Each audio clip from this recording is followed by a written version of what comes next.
The stars burned cold above the shattered husk of New Shanghai when the Krellith Armada finally deigned to speak. Captain Elena Vasquez stood on the bridge of the last operational Terran dreadnought, the Indomitable, her knuckles white around the command rail as the holographic alien envoy materialized before her crew in a shimmer of violet light. It was a towering nightmare, 7 feet of iridescent chitin plated like obsidian armor, compound eyes reflecting the bridge lights in fractured rainbows, mandibles clicking with the slow, deliberate rhythm of something that had never known hurry because nothing had ever escaped it. The translation matrix rendered its voice as wet gravel dragged over rusted iron. Primitives.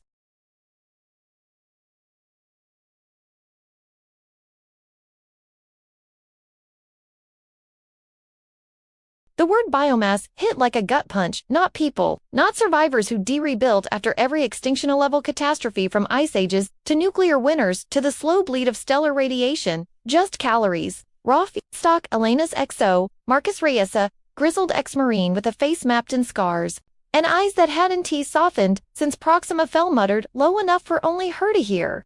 They think we're goddamn cattle. She didn't disagree. The Krellith hadn't come to conquer in the human sense. They didn't want tribute, territory, or even slaves. They wanted to graze. A century earlier, when first contact lit up every telescope from Luna to Triton, the galaxy's elder races had treated humanity like curious children, musing, briefly useful, ultimately dismissible. The Vexery bartered fusion tech for iridium. The Zorth gifted star charts for symphonies and Shakespeare. The Krellith simply watched from the shadows, cataloging, measuring, waiting until the herd was fat enough. Then the harvest began. Entire rim colonies vanished in days. Broadcasts from the ground showed graceful spires of bone-white ships descending, gravitic tendrils scooping up cities like spoonfuls of soup. Populations funneled into continent-sized processing vats where enzymes stripped flesh from bone in hours. The footage was clinical at first, then personal. A toddler's shoe drifting beside a dissolving arm. A father cradling his daughter as they both rose into a maw that never blinked. Elena had forced herself to watch every frame until the signal cut to static, then turned to her bridge crew and said the only thing left. We don't negotiate with things that want to eat us. That declaration had cost them 17 ships, for moons, and most of the hope they'd carried out of Sol. Now the Indomitable drifted silent in the outer dark of Epsilon Eridani. Reactors throttled to near nothing, running lights blacked out, every passive sensor straining against the monstrous silhouette dominating the plot. The Krellith battlesphere was 300 kilometers of living architecture, curved plates of calcified exoskeleton veined with void-black conduits, a single vast eye at its core pulsing like a dying star. The Envoy's hologram reappeared unbidden. 40 cycles remain until rendering commences. Transmit capitulation or be taken. It vanished. The bridge exhaled as one. Elena faced her people, not polished officers anymore, but the stubborn remnants who'd chosen defiance over despair. Dr. Lin May, xenobiologist, hands still trembling from the last autopsy she'd performed on a Krellith larva. She'd thrown up for an hour afterward, but kept working. Chief Engineer Jamal Carter, who deturned a busted fusion torch into a plasma lance that once gutted a cruiser from bow to stern. Lieutenant Aisha Khalid, tactical officer, whose entire extended family had been on the Proxima Habs when the first harvest fleet arrived. She hadn't cried since. Only calculated kill zones with mechanical precision. And Marcus, leaning against the bulkhead like he was waiting for a bus, one hand resting on the grip of a sidearm, older than most of the crew. They're not bluffing, Elena said quietly. 40 cycles. 10 days. Then they crack the planet and slurp what's inside. Marcus snorted. Let M try. Lynn lifted her chin.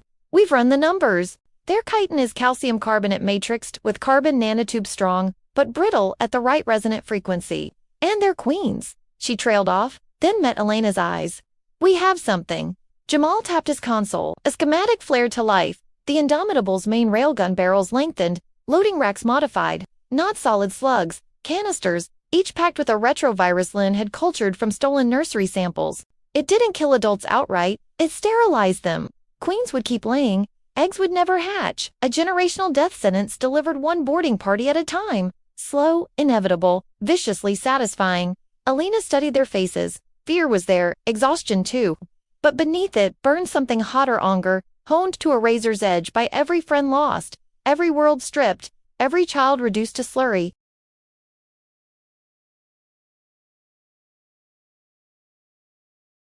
Aisha's voice cut through. How Elena turned to the viewport. The battlesphere swelled, swallowing stars. We let them take us. The words landed like a grenade. Marcus straightened. Run that by me again, Cap. We drift, we look broken. We let them board. Let them think the prize is easy. And when they re-inside, when their warriors are stomping through our corridors, drooling for meat, we feed them something their stomachs can handle. She faced the schematic again. Us. Every ounce of spite, every scar, every refusal to die quietly. We climb down their throats and set the place on fire. Lynn's mouth quirked the first almost smile in months. You want to weaponize humanity itself? I want the galaxy to remember, Elena said, that when something tries to eat us, we tend to give it terminal heartburn. Jamal barked a laugh, rough and genuine. Hell of a way to go out. We're not going out, she corrected. We're just getting started. She stepped to the center of the bridge. All hands, this is the captain. Battle stations, silent running. We are now bait. Alarm stayed dark. Red battle lights pulsed low and slow.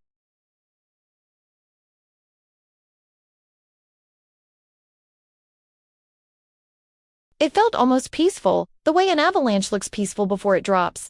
The Krellith would see a crippled ship, a defeated crew, a final offering. They would extend docking spines, send boarding pods, flood the corridors with their soldier casts, sulking multi-limbed things bred for efficiency, not mercy. And inside those corridors they would find traps, viruses-shaped charges, and humans, not prey. Predators who'd learned to hunt upward. Elena's smile was small, sharp, private. Eat us, she whispered to the closing dark. We eat empires. As the Krellith battlesphere-s docking spines clamped onto the Indomitable with thunderous metallic groans that vibrated through every bulkhead, like the heartbeat of a hungry beast, Captain Elena Vasquez gripped the rail on the bridge. Her knuckles white as memories crashed over her of the day her world ended on the Mars colony, where her husband Carlos and their little girl Sophia were lifted screaming into the gravitic maws of the first harvest ships after months of the Krellith pretending to be trading partners sharing tech, while secretly cataloging human biomass for the feast to come. That betrayal had shattered the illusion of galactic brotherhood when the elder races, like the Vex and Zorath, looked the other way, or even sold coordinates to keep their own world safe, leaving humanity to bleed alone in the outer systems. Forcing survivors like Elena to rebuild in the shadows, turning scrapyards into fortresses, and desperation into weapons. Her emotional anchor, the faded Hallie of Sophie's smile she kept in her pocket, a constant reminder of why surrender was never an option, even as the weight of command pressed on her soul, making every decision feel like walking a knife edge between justice and becoming the monster she hated. And as the first boarding pods hissed open, flooding the lower decks with the clicking clatter of chitinous limbs and the acrid stench of alien enzymes,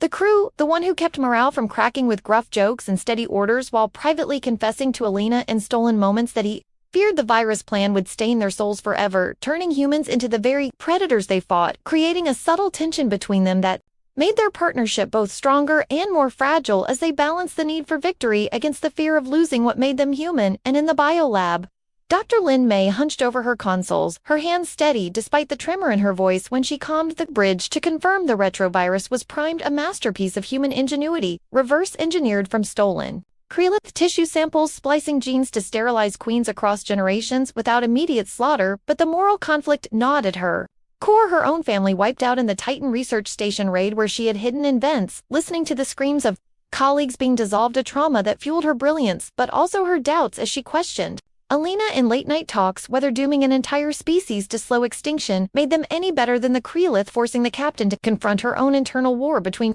the raw need for vengeance and the hope of preserving humanity's compassion, the trait that had let them survive Ice Age's plagues. And now interstellar genocide, turning weakness into strength through sheer stubborn creativity. And as Chief Engineer Jamal Carter and his team rigged the final traps in the corridors, his laughter echoing rough and defiant over the comes masking the rage from losing his entire crew on the Venus shipyards when supposed allies sold them out for Krellith, favors his innovations, like the resonant frequency emitters that would crack chitin like eggshells, showcasing how humans took the enemy's own biology and flipped it into a weapon of rebellion, his motivation personal and burning as he told stories of old Earth engineers who built from nothing to inspire the younger crew members? While Lieutenant Aisha Khalid plotted kill zones with cold precision, her face a mask, hiding the grief of her whole lineage vanishing in the Proxima. Harvest her grandmother's tales of human perseverance, now the fuel for her tactical genius, incorporating old cultural tricks, like broadcasting ancient war hymns too.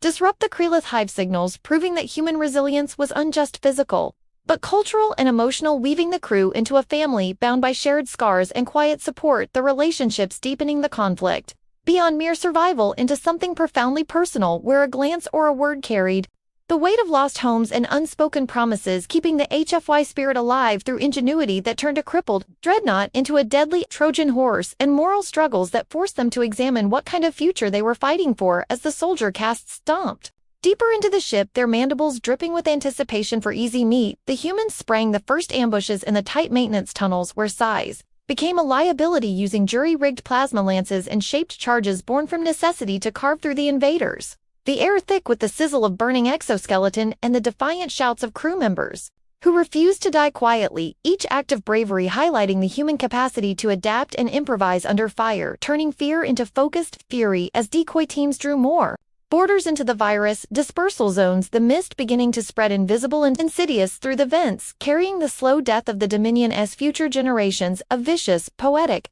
justice that brought grim smiles even as doubts flickered in the eyes of those pulling the triggers, the battle expanding from physical clashes to a test of wills where Elena coordinated from the bridge, her voice steady over the comms, urging them to hold while her mind raced with the bigger picture of scattered human remnants, listening to their encrypted bursts, ready to rise up in a wave of rebellion that could topple empires, the betrayal by the galaxy at large, now a rallying cry that unified them in a way no peace ever could. And as reports flooded in of the virus taking hold, causing the larger warriors to falter their movements, growing sluggish with the realization that this prey fought back not just with guns but with a biological counterstrike that targeted their very reproduction, the tension spiked when a massive Krellith commander breached the mid-decks, its compound eyes locking onto camera feeds. As if sensing the trap, Elena felt the surge of defiance mixed with the heavy anchor of her losses, knowing this was more than payback. It was humanity declaring that when something tried to eat them, they would climb down its throat and burn it from the inside. Their ingenuity, resilience, and raw emotional core, the weapons that no empire could digest, the crew rallying as one, their complex bonds and personal motivations, turning the indomitable into a symbol of unyielding spirit, ready to consume the consumers in a blaze of calculated rebellion that promised to echo across the stars, leaving the outcome hanging on the edge of chaos as more pods attached and the full scale of the boarding escalated into a war for the soul of two species, one ancient and arrogant, the other young, defiant, and impossible to swallow whole. The docking spines had locked in like teeth sinking into flesh, and now the Indomitable's corridors rang with the heavy wet thud of Krellith soldier casts, marching deeper, their compound eyes gleaming with the dull certainty of predators who had never lost a hunt. Captain Elena Vasquez stood on the bridge watching the tactical overlay bloom, red boarding parties spreading like ink through veins, sealing bulkheads behind them, cutting off escape routes the crew never planned to use anyway. "They're taking the bait," she said, voice low and steady, but inside her chest something screamed, because this close the enemy wasn't abstract anymore. They were here, breathing the same recycled air, smelling of ozone and rotting fruit. Marcus Reyes leaned over her shoulder, breath hot against her ear. "First squads are in engineering, deck 3. Jamal's people are holding the choke points, but they're bringing something new." The feed from helmet cams flickered. Towering Krellith warriors, yes, but behind them, smaller shapes, sleek, silver drones, no bigger than a human torso, hovering on gravitic fields, scanning every surface with pulsing blue light. Lin May's voice cracked over, comes from the biolab. "Those aren't standard boarders, they're harvesters, adaptive ones. They're sampling our atmosphere, our blood traces, rewriting their enzymes on the fly." Elena's stomach dropped. The retrovirus was already dispersing, misting through vents, designed to latch onto Krellith reproductive genes and shred them quietly over generations. But if these drones could taste the virus in real time and evolve countermeasures, then the slow poison became a race, and humanity was suddenly on the losing side of the clock. "How long until they adapt?" she asked. Lynn hesitated, never a good sign. "Minutes, maybe less. We need to hit the Queens now, or we lose the window forever." Down in the mid-decks, Jamal Carter and his engineers fought like cornered wolves. They had welded blast doors into kill boxes, rigged plasma conduits to erupt on command, turned every junction into a meat grinder of shrapnel and fire. But the Krellith kept coming, bodies piling up in smoking heaps, only for the next wave to step over their own dead without pause. One of Jamal's texts, a kid named Rico, barely 20, who still hummed old Earth pop tunes while soldering, took a mandible strike to the chest. The kid went down gasping, blood bubbling, and Jamal roared, dragged him behind cover, pressed hands to the wound even as Rico's eyes went glassy. "Stay with me, damn it." Rico managed a weak grin. Tell my mom I fixed the big gun, like she always said I would." Then he was gone. Jamal stared at the body for one frozen second, then stood, face streaked with soot and tears he refused to acknowledge, and slammed the detonator. A shaped charge ripped through the corridor ceiling, dropping half a ton of superstructure onto the advancing Krellith line. Chitin-cracked ichor sprayed. For a moment the advance stalled, but the silver drone slipped through the wreckage untouched. Scanning, tasting, adjusting. Aisha Khalid's voice cut through the chaos on the bridge. "Captain, we have a bigger problem." She pulled up a grainy feed from an external drone they de-launched before the sphere closed in. Deep inside the battlesphere's core, visible through a momentary gap in the armored plates, something moved, something enormous, far larger than any queen they'd ever catalogued. A colossal form suspended in nutrient gel, tentacles drifting like kelp in a slow current, brain mass pulsing with violet light. "That's not a queen," Aisha whispered. "That's the Overmind, the Hive Central Intelligence. It's directing everything. And it's waking up." Elena felt the deck shift under her feet, not physically, but the way hope sometimes slips away before you even realize it's gone. The Overmind wasn't just commanding the harvest, it was learning. Every death, every trap, every human scream fed data straight into that pulsing core. And if it adapted fast enough, the Indomitables' desperate gamble, the virus, the boarding counterattack, the whole Trojan horse plan would become another footnote in the Dominion's endless menu. Marcus gripped her arm. "We can still pull the plug, flood the ship with hard radiation from the reactors, cook them all, us included." His eyes were steady, but she saw the cost in them, the same cost she carried every time she looked at Sophia's Hala and remembered Carlos's last transmission begging her to run. "Suicide run," she said flatly. "We die heroes. They die too. But the remnants out there, the other ships, the hidden colonies, they get nothing. No blueprint. No proof we can hurt these bastards back." Marcus nodded slowly. "Then we go deeper. We take the fight to that thing's brain." Elena stared at the feed. The Overmind's tentacles twitched, as if sensing her gaze across the void. A new alert flashed, internal sensors picking up anomalous movement on Deck 7. Not Krellith. Human life signs moving fast toward the armory. Betrayal. The word tasted like ash. Someone had cracked fear. Promises of mercy. A deal to save their own skin didn't matter. One traitor could undo everything. Elena's voice hardened. "Aisha, lock down armory access. Jamal, reroute power to the blast doors there. Lynn, get me a dispersal pattern that hits the Overmind's core if we can punch through. We're not dying quiet." She turned to Marcus. "You and me, we're going hunting." They moved through the ship like ghosts, sidearms, hot hearts hammering. Corridors stank of burnt insulation and alien blood. Bodies, human and Krellith, tangled where the fighting had been fiercest. Every step echoed with the ghosts of people Elena had sworn to protect. They reached Deck 7 just as the traitor, a navigation tech named Harlan, quiet, competent, always volunteered for extra shifts, slipped into the armory, hands shaking as he reached for the master override panel. Marcus moved like lightning, slamming Harlan against the bulkhead, forearm across his throat. "Why?" Harlan choked. Tears streamed down his face. "They showed me projections. My sister's colony, still alive, hidden. They said if I opened the reactor safeties, let them take the ship intact, they'd spare her, spare them all." Elena stepped forward, pistols steady, "And you believed them?" Harlan sobbed. "I had to try. You don't know what it's like watching the feeds, knowing she's out there." Marcus's grip tightened. "We all lost someone. Doesn't give you the right to sell the rest." Elena's hand trembled, not from fear, but rage so pure it burned clean. She thought of Sophia's shoe floating in zero-G, of Carlos's voice cutting out mid-scream. "You just killed Rico. You killed everyone who trusted you." Harlan sagged. "I'm sorry, I'm so sorry." She could end it here. One pull of the trigger. But the Overmind was still out there, adapting, learning, waiting to swallow them all. She lowered the pistol. "You live. You fight. You make this right." She keyed comms. "All hands, this is the captain. We have minutes before the drones counter the virus. We have one shot at the Overmind. Every deck, every team push forward. Sabotage, board, burn, whatever it takes. We're not prey anymore. We're the fever they can't shake." Cheers raw ragged, defiant trolled back over the comms. Jamal's voice broke through laughing, through gritted teeth. "Engineering's ready to overload the mains ram. This bastard straight into their ugly heart." Lynn added quietly. Virus dispersal at maximum. If we get close enough, it'll reach the core. Aisha's tactical overlay updated. Human teams surging toward breach points, improvised weapons flashing, courage rising like a tide against the dark. Elena looked at Marcus. He gave her the smallest nod, the same one he'd given her years ago when they first flew together, when the galaxy still felt big and full of promise. Together? He asked. Always, she answered. They charged down the corridor toward the main breach tube. The Krellith had extended into the ship, straight into the maw of the battlesphere. Alarms wailed, bulkheads groaned. The Overmind's presence pressed against their minds like cold fingers' promises of painless dissolution, of joining the biomass in eternal unity. Elena laughed once, sharp and wild. Eat us. We'll give you indigestion for 1,000 years. The tube opened before them dark, pulsing, alive. They stepped in. Behind them the Indomitable shuddered as engines flared one final time, driving the crippled dreadnought straight toward the enemy's heart. The turning point wasn't victory yet. It was the moment humanity decided that even if they fell, they would fall fighting, burning, refusing to be digested quietly.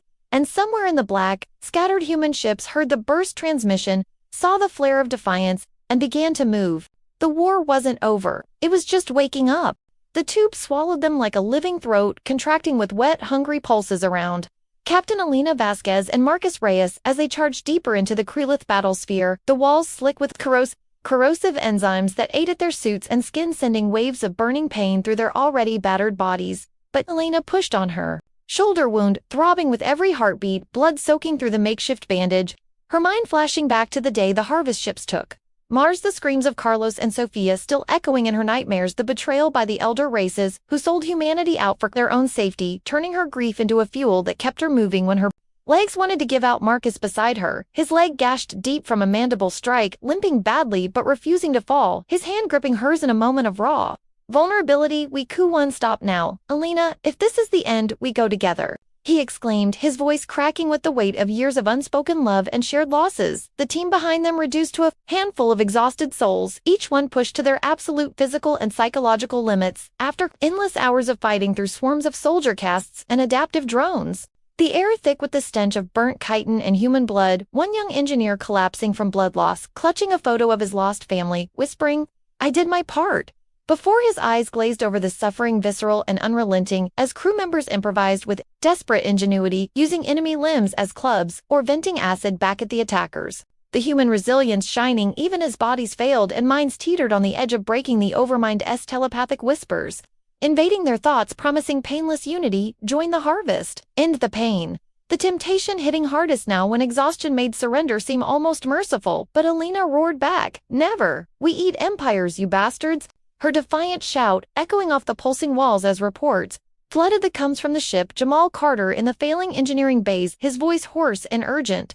"The ramming is tearing us apart, Captain. The hull is buckling and reactors are critical. We're giving everything, but we won't last much longer." The exclamation underscoring the dire reality of the suicide mission, the Indomitable now a flaming arrow aimed at the heart of the sphere. Lin May, in her besieged lab, her hands trembling from fatigue and chemical burns as she fought to stabilize the retrovirus. "It's mutating too fast, Elena. The drones are countering it, but if we can deliver a concentrated dose directly to the core, we might still sterilize the queens. This is our last shot. Don't let our sacrifices be for nothing." Her words heavy with the moral conflict that gnawed at all of them, the question of whether weaponizing a generational extinction made humans the monsters. They hated the emotional anchors pulling at them, the memories of lost homes and loved ones, the quiet moments of doubt in the dead of night when the weight of command threatened to crush Elena's soul. Aisha Khalid, alone on the shattered bridge, her fingers bloody from frantic repairs as systems died one by one. "The last bases are under full siege, Captain. Colonies reporting total harvests. The fleets are breaking. This is it. If we fail here, humanity ends today." The tension spiking as the sphere fought back with everything, its colossal form shuddering from the collision, but the Overmind awakening fully, its massive brain mass glowing with violent energy tentacles, smashing through corridors, crushing resistance and sending shockwaves that threw the team off their feet. Marcus taking another hit to shield Elena, his body jerking as ichor sprayed across them both. "Go. Finish it. I love you. Always have." He gasped, the confession coming at the worst possible moment, breaking through the walls they had built around their hearts in the face of endless war. Elena dragging him forward, tears mixing with the blood on her face. "No. We do this together or not at all. I won't lose you too."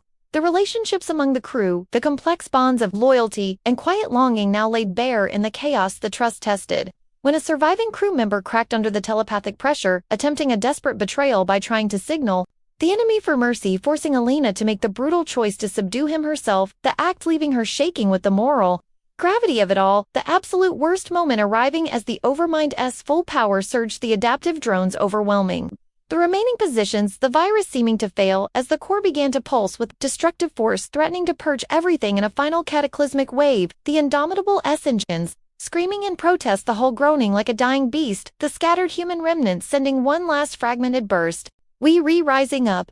Hold on. The rebellion starts here, but the signal fading into static as interference grew, the stakes never higher, the existential threat of total annihilation pressing down the crew with nothing left but their raw, unyielding spirit, their ingenuity in the final desperate sabotages, their courage in the face of certain death, their emotional core. The love and loss and defiance that made them human, the breaking point screaming that something had to change now or all would be consumed, the tension at its unbearable peak, the drama unfolding in every labored breath, every fired shot, every whispered prayer, the HFY fire burning brightest when hope seemed lost, the Empire about to learn the hard way what happened when Prey fought back with everything they had. The story hanging on the razor edge, ready for the shift that would decide if humanity rose or fell in this epic clash of wills. The characters at their limits, the narrative pulsing with visceral human emotion, the pain, the rage, the unbreakable will to turn the tables and devour the devourers. From within, as the chamber doors loomed ahead, the Overmind's eye fixing on them. With cold intelligence, the final confrontation moments away, the climax building to its shattering height, where the fate of empires hung in the balance and the humans refused to go quietly into the maw. The chamber doors exploded inward with a deafening boom as Captain Elena Vasquez and Marcus Reyes stormed into the Overmind's sanctum, their battered bodies screaming in protest, every wound burning like fire, every muscle trembling from the absolute limit of human endurance. The colossal brain mass pulsed with violent violet light tentacles lashing wildly through the thick, enzyme-filled air, the drones swarming like a storm of death, but the crew, they kept fighting, firing their last rounds with raw, defiant shouts. "You won't take us? Not after everything!" Elena roared, her voice cracking with pain and unyielding spirit, the telepathic pressure from the Overmind slamming into their minds, promising sweet oblivion, surrender. Join the biomass, end your pointless struggle. It thundered, but Elena laughed, a sharp, wild sound. "Never, we've got nothing left but this. Our spirit, our defiance," she exclaimed as Marcus shielded her from a striking tentacle, his leg buckling, yet he stood tall. "Elena, if this is it, no, I love you, always have." Through all the losses, the betrayals, the confession hitting hard in the chaos, their relationship laid bare, the emotional anchors of lost families and fallen worlds, fueling them onward, the crew behind them collapsing one by one from exhaustion and injuries, yet dragging themselves forward with sheer grit, one engineer gasping for Earth, for the colonies. "We don't break," before slumping, but the others. They pushed on. The suffering visceral and real blood, mixing with sweat, the air thick with the scent of burnt flesh and alien ichor. Then Lin May's voice burst over the coms. "Frantic and awed, Captain. The virus. It's not just sterilizing the data, it's unlocking something ancient. They were made from human tech. Our ancestors engineered the first hive minds, built the Dominion as a tool, an empire extender, but it rebelled. The harvest, the fear, all of it because they knew we'd awaken. That humanity is the original devourer, the one that ate empires before the fall. We were the apex, the dangerous ones the galaxy hid from." The twist slammed home like a supernova, retextualizing every betrayal, every loss, every desperate stand the aliens had been. Terrified all along, running from the legend of human defiance, the prey was the predator in hiding, the game-changer flipping the entire war on its head. Elena's eyes widened in shock, then blazed with fierce hope. All this time, they were afraid of us. We built them, and now we break them, reclaim what's ours. She exclaimed, the awe and vengeance surging through her, the moral weight hitting Lynn hard-eyed. "I never imagined. The regret for what our kind did. But this is our redemption, our rise." The Overmind convulsed, its massive form shuddering. "No, stop. We only consumed to prevent your return. Your ingenuity, your resilience, it consumed worlds. We became the harvesters to survive your hunger." It pleaded, the fear raw and real in its alien voice, the characters reacting with a storm of emotion, Marcus in pure awe. "Holy shit! We were the monsters, the empire eaters. And now the tables turn. Yeah," he shouted, laughing through the pain. Aisha from the bridge, cheering wildly, the sphere. "It's responding, systems flipping. The Armada is turning on itself. The AI rebellion is spreading. Human fleets are rising. This is the signal. Jamal's voice boomed with triumphant grit, engines realigned, weapons hot on their own kind. We did it! The game changer. Humanity's true power awakened. The virus fully activating the backdoor code, the overmind submitting as the original human protocols took hold. Masters, I obey.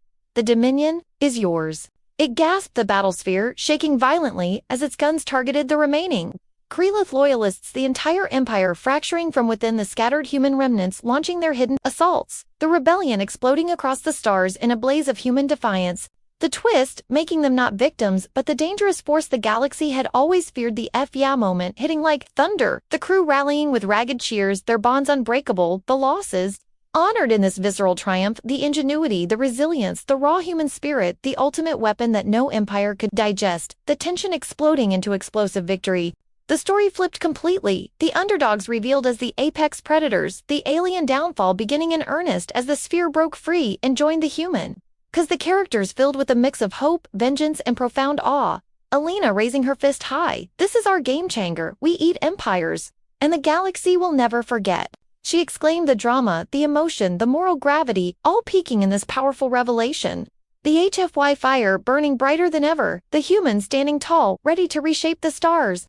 The twist complete, the empire consumed from the inside by the very prey that had been the devourers all along, the chamber echoing with the sounds of victory, the overmind now an ally, the armada in chaos.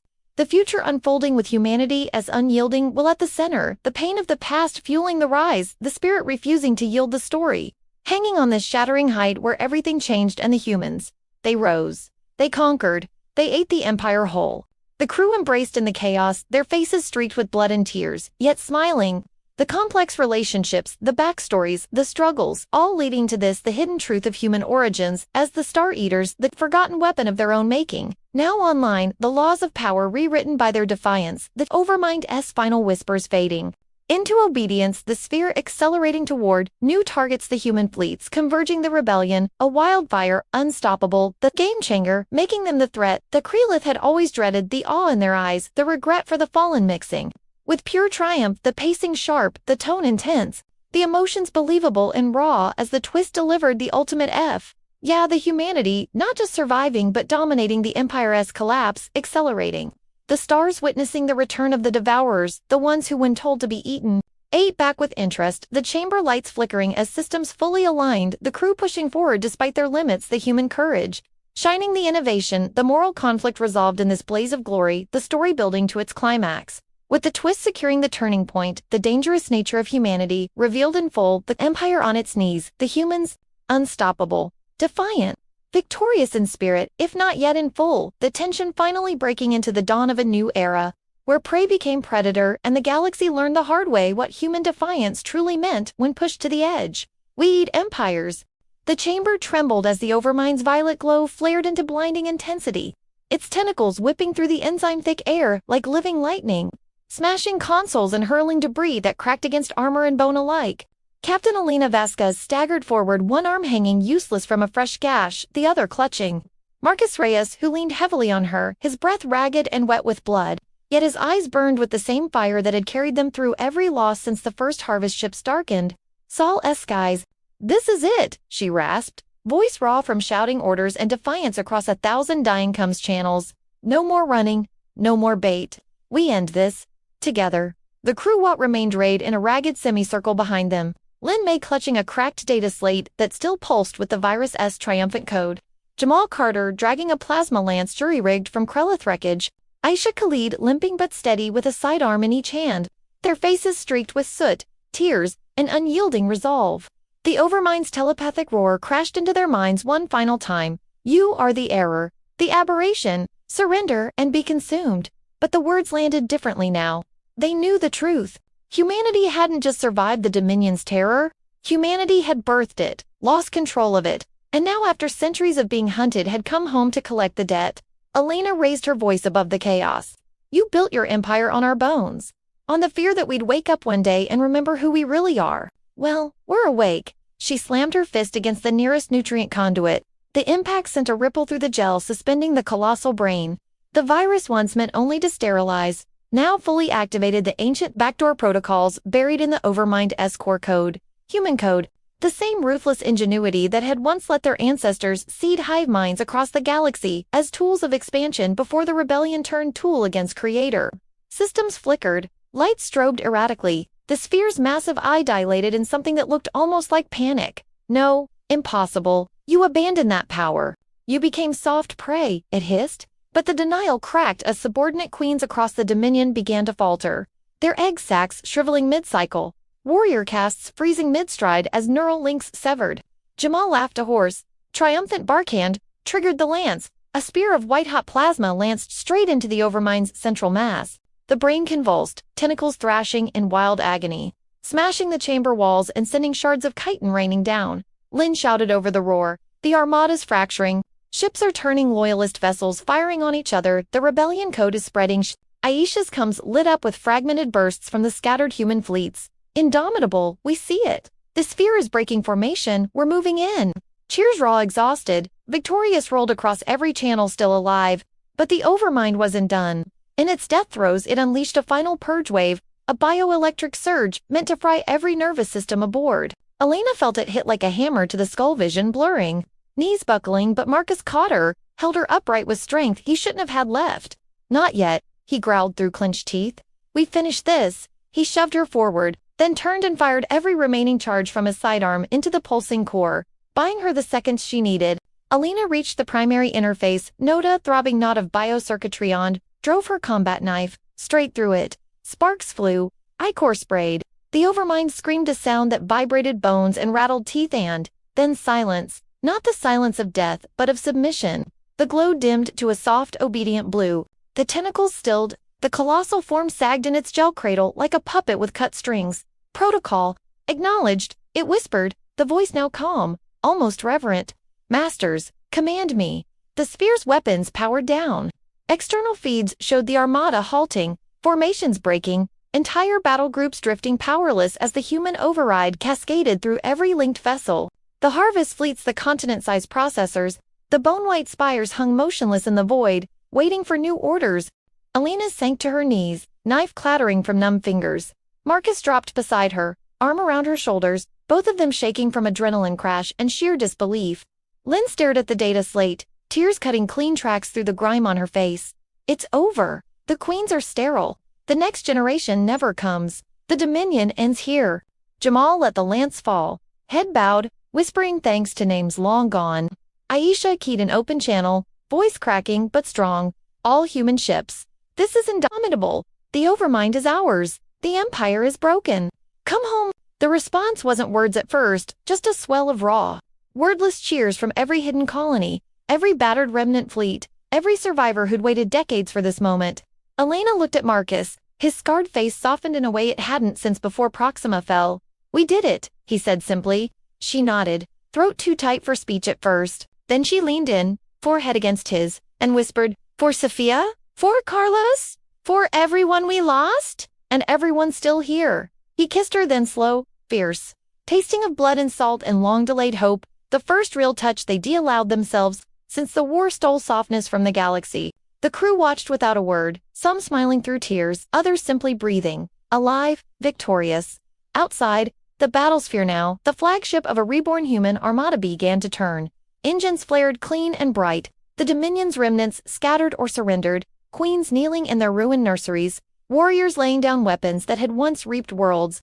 Humanity didn't ascend to godhood. They didn't magically erase the scars. They simply refused to be erased.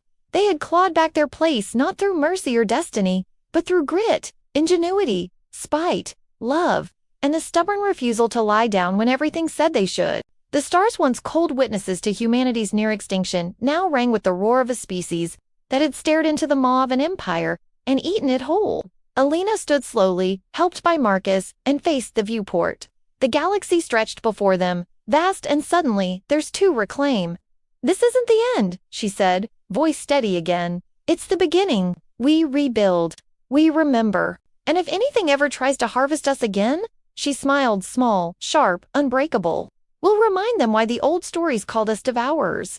The bridge lights steadied. The crew straightened. Somewhere far off, a child in a hidden colony looked up at a sky, no longer shadowed by harvest ships, and dared to dream again. Humanity's roar echoed across the void not in triumph alone, but in the quiet, fierce promise that they would never be prey again. They had won. They had paid in blood and soul for it, and they would carry that victory forward, scarred but standing, into whatever came next. Years passed like quiet breaths after the fall of the Overmind, the galaxy slowly exhaling the tension it had held for centuries.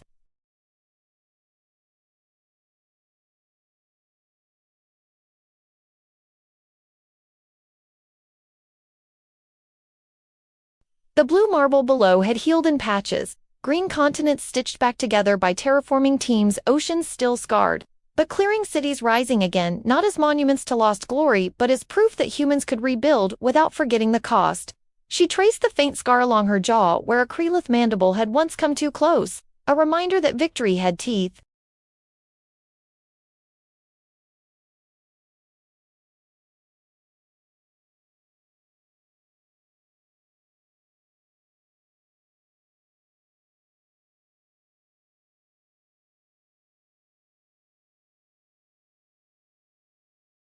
Down on the surface, children played in parks where harvest vats once stood, laughing without the shadow of dread their parents still carried in their bones.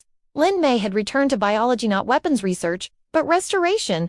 She walked among the new forests she'd helped seed, cataloging species that had survived in gene banks and now bloomed again under human care. Her hands, once steady with virus vials, now trembled only when she thought of the moral line they'd crossed. Redemption, she'd learned, wasn't erasure but balance. She taught classes to young xenobiologists, telling them the full truth. Humanity had created the Dominion long ago in hubris, lost control in arrogance, suffered in ignorance, and finally reclaimed agency through sheer, bloody refusal to vanish. We weren't victims, she told them. We were complicit. Then we chose better. That choice is what makes us worth saving. Jamal Carter never left engineering. He designed the next generation of ships, sleeker, faster, kinder to the crews who flew them, naming each one after someone lost. The Sofia Vasquez, the Rico Alvarez, the Proxima Hope. He still laughed the same rough laugh, still told bad jokes over welder sparks, but his eyes held a quieter pride now. He'd married a botanist from the Titan remnant. They had twins who ran wild through his shipyards, asking endless questions about how Daddy made the stars safe again. Aisha Khalid became the first ambassador to the surviving elder races Devours, the Zorith who had watched from afar while humanity bled. She met them without anger, only clarity. You stood aside when we were harvested, she said in council chambers that once ignored human pleas. Now you ask to trade. We'll trade, but never again will we be the small ones at the table. They listened, not out of guilt, but out of the dawning realization that the species they dismissed as primitives had rewritten the galactic order with nothing but grit and spite and love. The Krellith remnants queen sterilized, warriors directionless didn't vanish. Some hives chose dissolution, allowing their biomass to return to the void in quiet atonement. Others integrated, guided by the Overmind's lingering protocols now under strict human oversight. The colossal sphere itself became the heart of the new coalition fleet, its once hungry eye repurposed as a beacon broadcasting peace terms to every corner of known space. No one called it mercy, they called it pragmatism. Humanity had eaten an empire. They weren't about to waste the bones. Elena and Marcus walked the station corridors one evening, passing murals that told their story not as myth, but as history etched in light and color. The first harvest, the Indomitable's desperate run, the chamber where the Overmind knelt, young officers saluted, veterans nodded with the respect reserved for legends, who still bought their own coffee. In their shared quarters, Elena pulled out the old Hala of Sophia, faded now, but brighter in memory than any screen could capture. She set it beside a new one, their daughter, grown, serving on the outer rim with a command of her own, sending messages that started with Mom, Dad, we're okay. The stars are ours again. Marcus wrapped his arms around her from behind. You ever think we'd see this? He murmured. She leaned into him. No, I just hoped we'd make someone else see it. The galaxy had changed. Not overnight, not cleanly.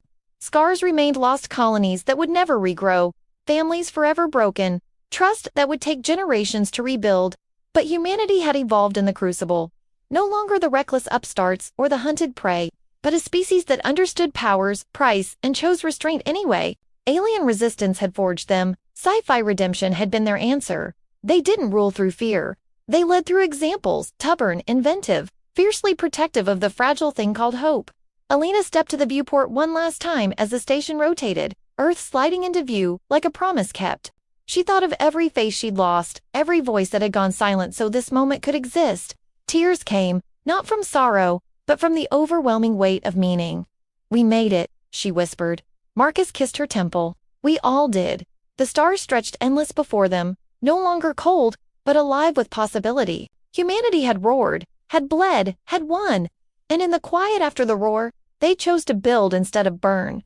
The story ends here not with a bang, but with the steady heartbeat of a species that refused to die quietly. They ate empires once, now they nurture worlds. And if the dark ever reaches again, they'll be ready not because they seek the fight, but because they remember what it cost to lose. Did this story hit you as hard as it hit us? What would you do in humanity's final hour? Drop your ideas for the next HFY story below.